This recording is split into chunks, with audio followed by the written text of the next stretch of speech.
Comment saisir du calcul dans Excel? Voyons toutes les possibilités possibles. Pour saisir un calcul simple, il faut utiliser le signe égal. En fait, le résultat de ce qu'il y a à la cellule sera égal, dans cet exemple, à 12 plus 3. Donc là, on a bien 15. Donc 15 qui s'affiche, et ici 12 plus 3. Si je veux modifier, j'appuie sur la touche F2 par exemple, et là je vais pouvoir encore ajouter.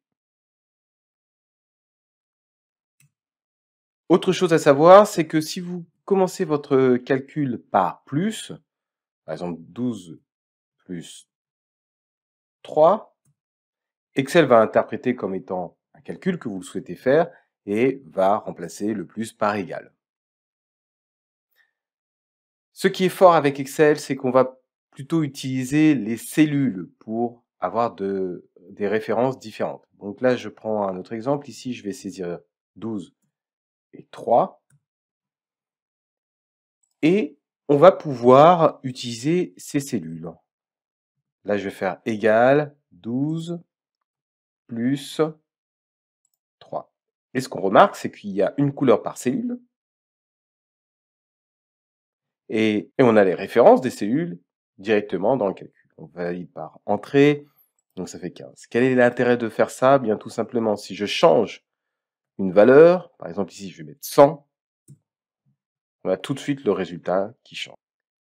Autre chose très importante dans Excel, c'est d'utiliser les formules de calcul. Alors les formules de calcul, on peut les utiliser de différentes façons.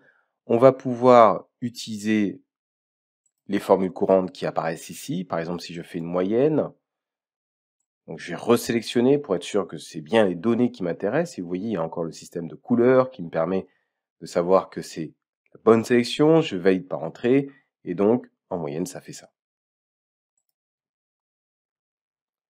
Autre possibilité, c'est d'utiliser la barre de fonction. Et là, je vais insérer une fonction et je peux prendre une fonction qui apparaît ici et je peux choisir par thème ou choisir toutes les fonctions éventuellement. Donc par défaut, ça se met sur les dernières utilisées. Donc par exemple ici, je refais moyenne et là, on me propose un assistant qui me permet de savoir déjà le résultat provisoire et m'explique un petit peu comment fonctionne cette formule. Et ici, on me dit, dans cet exemple, qu'on peut utiliser jusqu'à 255 arguments, c'est-à-dire on peut sélectionner plusieurs cellules pour faire ce calcul. Donc là, je valide par OK, et donc on a bien ce résultat-là.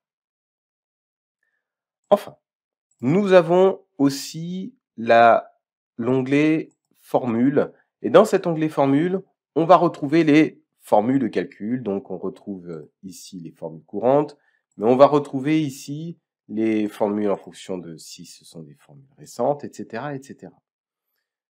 Donc par exemple ici, si je refais la même chose, moyenne, je resélectionne pour avoir les bonnes données, je valide par OK, on a à 51,5, donc c'est vraiment le même calcul. Donc voilà différentes façons d'insérer des calculs dans Excel.